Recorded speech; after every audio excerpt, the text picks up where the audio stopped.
Hola, les doy la bienvenida a una nueva clase de historia. Hoy vamos a introducirnos en la historia de la Mesopotamia asiática, es decir, uno de los primeros lugares a donde se van a desarrollar los primeros estados. Primero nos debemos ubicar en el espacio geográfico. Aquí tenemos un mapa planiferio y la Mesopotamia asiática se va a desarrollar en esta parte del mundo, es decir, en el continente de Asia, en el oeste del continente de Asia, en lo que se denomina el Cercano Oriente, y hoy, en la actualidad, es el país Irak. Pero, ¿qué significa la palabra Mesopotamia? La palabra Mesopotamia es una conjunción de meso, que significa medio o intermedio, y potamia, que potamos significa ríos. Es decir, que si combinamos estas dos palabras, formamos Mesopotamia, tierra entre ríos. Meso, medio, potamos, río. ¿Por qué llamamos a la Mesopotamia de esa manera? Para eso debemos ver sus características geográficas.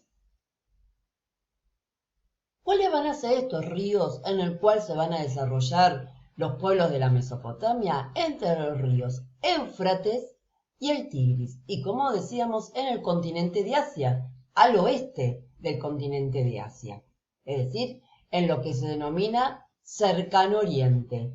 Esta parte de aquí es Cercano Oriente, esto es Medio Oriente y aquí tenemos el Lejano Oriente. Si hacemos un recorte espacial de lo que es el Cercano Oriente, podemos llegar a identificar este territorio. Tenemos el río Éufrates y el río Tigris. Nacen en los montes armenios, desembocan en el Golfo Pérsico y está rodeado por el desierto de Siria, el desierto de Arabia y hacia el este su límite son los montes Zagros. Sin embargo, entre los ríos Tigris y el Éufrates vamos a tener la denominada Mesopotamia asiática. Como podemos ver en esta representación gráfica, tenemos que entre los ríos Tigris y el Éufrates hay tierra fértil, que en este mapa está identificado con el color verde. Junto con el río Nilo, que está en el continente africano, van a formar la media luna de la tierra fértil, lugar muy deseado por las primeras civilizaciones para poder desarrollar la agricultura y asegurarse el alimento. Aquí tenemos una imagen satelital de ese recorte espacial. Aquí tenemos este valle de la Mesopotamia asiática, el río Éufrates, el río Tigris, este es el Golfo Pérsico, este es el Mar Rojo, aquí tenemos el río Nilo y su valle, y por este lado tenemos las zonas montañosas con los montes Zagreb, por ejemplo. Aquí tenemos algunas imágenes a donde nos muestran cómo alrededor de estos ríos teníamos la posibilidad de cosechar gracias a las tierras fértiles. Aquí también tenemos otra perspectiva del río, las tierras cultivadas y una zona montañosa. Pero ¿por qué surgieron a orillas de los ríos estas primeras civilizaciones que vamos a ver más adelante que se asentaron en un primer momento a partir de ciudades como Ur, Uruk, Lagash, Larsa, Nippur? Tenemos por un lado que las cuencas de los grandes ríos permitieron el desarrollo de la agricultura, por lo tanto asegurar alimento. Como decíamos, la fertilidad de estas tierras favoreció el asentamiento de estas poblaciones en grandes ciudades, permitiendo la recepción de un montón de personas que además se van a dedicar a otras actividades, no solo a la agricultura, sino al comercio y a la producción artesanal. Se produce gran excedente, gran producción de alimentos y comienza, como decíamos, la división compleja de la sociedad según sus tareas. Y aparecen los primeros estados a partir de una sociedad jerarquizada, donde hay una división del trabajo. Y se desarrollan las primeras leyes para regular la convivencia y el trabajo dentro de esa sociedad. Tanto para elaborar estas leyes como para administrar el trabajo agrícola fue indispensable la aparición de la escritura y de cálculos matemáticos. Ya hemos visto algunas referencias de la situación geográfica de la Mesopotamia. ¿Cómo se podría periodizar la historia de la Mesopotamia asiática? Hacer esta periodización es muy complejo por la realidad que vivió la Mesopotamia. Fue una región, como decíamos, muy deseada por distintos pueblos por las ventajas geográficas que tenía al poder desarrollar la agricultura. Acá simplemente hacemos una posible periodización para ordenar un poco cómo ha vivido la Mesopotamia al recibir distintos pueblos. Estamos en la Edad Antigua, en la Antigüedad, y podríamos decir que aproximadamente entre 3200 y 3000 antes de Cristo surgieron las primeras ciudades, y que estas ciudades se van a organizar en ciudades-estado y van a ser las ciudades sumerias. Luego vamos a tener una unificación de esas ciudades-estados a partir del reino de reino acadio, o el reino acadio escrito de esta manera, con el rey Sargón. Después vamos a tener el imperio babilónico, donde vamos a destacar un código de leyes elaborado por el rey Hammurabi, y alrededor del 1300 a.C., fecha aproximada, el imperio asirio que invade esta región. En este mapa podemos ver la civilización sumeria, acá donde desemboca el Éufrates y el Tigris, el imperio acadio, que está marcado con este límite verde que prácticamente se extiende sobre todo el valle de la Mesopotamia, el imperio babilónico, marcado con este color violeta, donde se va a destacar Hammurabi, el imperio asirio, que está marcado con este color rojo, que inclusive llega a dominar la civilización egipcia, controlando de esta manera la media luna de las tierras fértiles. ¿Cómo van a ser las características políticas? ¿Cómo se van a organizar los distintos pueblos que van a vivir en la Mesopotamia? Y cuando hicimos esta presentación de la periodización, pudimos ver que se destacaba la organización de ciudades-estado, reinos e imperios. ¿Cómo podemos llegar a definir estas formas de organizar el Estado en la región de la Mesopotamia asiática? La ciudad-estado es un régimen en que el poder del Estado se limita a la extensión de la ciudad y a las tierras próximas a esa ciudad. Aunque hay conexión entre estas distintas ciudades-estado, como puede ser la religión, la lengua, cada una es independiente, cada una tiene su rey, cada una tiene sus funcionarios. Algunas de estas ciudades, como recién les marcaba en el mapa, pueden ser Ur, Uruk, Nippur, Lagash. En cambio, cuando tenemos un reino, lo que presentamos es un régimen político en que gobierna un rey, una persona, un monarca, por el solo hecho de pertenecer a una familia real, es decir, que hereda ese poder y va sucediéndose de padres a hijos o hacia el familiar más cercano. Pero ya no domina nada más que una ciudad, sino que ha extendido su influencia, su poder, hacia un territorio más extenso. Por otro lado, cuando tenemos un imperio, es que presentamos una organización en que el territorio del reino se extiende y se impone por la fuerza sobre otros reinos y sobre otras organizaciones políticas.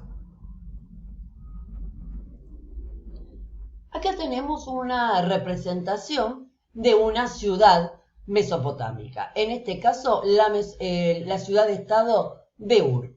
Ur se encuentra sobre el río Éufrates, en la desembocadura del río Éufrates.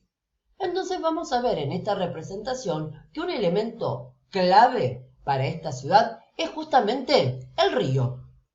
A partir de ahí, y para una cuestión de protección, porque como dije, esta región es continuamente invadida, tenemos una muralla protegiendo a la ciudad. E inclusive la parte sagrada de la ciudad, a donde estaba el Sigurat o templo, que era un lugar sagrado, un lugar que va a cumplir distintas funciones, y además a donde también tenemos el palacio, tenemos inclusive una nueva muralla, una muralla interior. El resto de la ciudad vemos que es un laberinto de viviendas y de comercio. Aquí tenemos, por ejemplo, canales, estas construcciones hidráulicas que permitían la administración y la distribución del agua. Y por fuera de la ciudad amurallada teníamos estas tierras fértiles aptas para el cultivo. Como decíamos, el poder o la autoridad residía en dos espacios. Por un lado, el Palacio Real. En el Palacio Real, el rey no era considerado un dios, como va a ser, por ejemplo, considerado en la civilización egipcia, sino un representante de la divinidad, un representante de los dioses. ¿Y cuáles eran las funciones? Mantener las obras hidráulicas, construir obras hidráulicas, organizar estas murallas, estas fortificaciones y el ejército para proteger a las ciudades, organizar el culto a los distintos dioses y además cobrar el tributo o el impuesto. El otro lugar a donde residía el poder o la autoridad va a ser el templo o el sigurat, que es un centro religioso, por supuesto, exclusivo para una casta especial, para un grupo especial que van a ser los sacerdotes.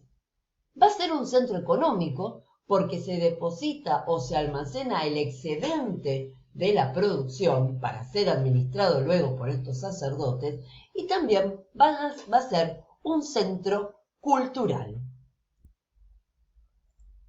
En esta reconstrucción podemos ver a la ciudad de Uruk, también sobre el río Éufrates. Y acá tenemos el gran sigurat, este templo para el almacenamiento, pero también un lugar de observatorio astronómico, por ejemplo. Aquí tenemos el palacio de Nínive, con esta rampa de acceso, la puerta de acceso, estas torres, ¿sí? Y estas torres las tenemos inclusive rematadas con almenas, lugar a donde podían estar los soldados protegiendo el acceso a esta ciudad.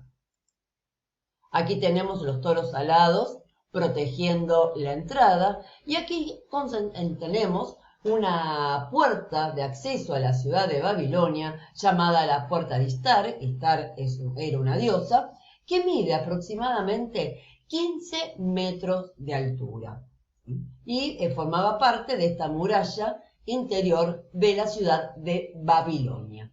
Aquí encontramos la reconstrucción del sigurat de la ciudad-estado de Ur. Esto que recién veíamos en la representación del plano de la ciudad. En esta reconstrucción del sigurat de Ur podemos llegar a ver las dimensiones, las grandes dimensiones de estas construcciones. Pero un elemento clave de la organización política de la Mesopotamia va a ser el primer código de leyes escritos a través de la obra del rey Hammurabi. Pero debemos preguntarnos qué es un código de leyes y quién fue Hammurabi. Un código de leyes es una colección ordenada, homogénea de leyes que regulan a una sociedad. ¿Y quién fue Hammurabi? Un rey del imperio babilónico que reinó aproximadamente entre el año 1792 a.C. hasta el 1750 a.C. Este código de Hammurabi se ha podido reconstruir a partir de esta estela, esta pieza de piedra grabada que tiene 282 leyes del código de Hammurabi, donde el rey Hammurabi las recibe del dios Shamash. Esta estela fue encontrada en la ciudad de Susa en el año 1200 a.C. Y se conserva hoy por hoy en la ciudad de París, en el Museo del Louvre. Aquí tenemos una representación de este código. De pie está Hammurabi, sentado está el dios Shamat. Tenemos estos símbolos de rayos, simbolizando que es un dios. Una vara para medir la justicia y que está sobre una montaña. El código de Hammurabi es conocido como la ley del talión. Talios o tales significa en latín idénticos o semejantes, y el objetivo era evitar la venganza y el castigo de mano propia. Espero que esta primera parte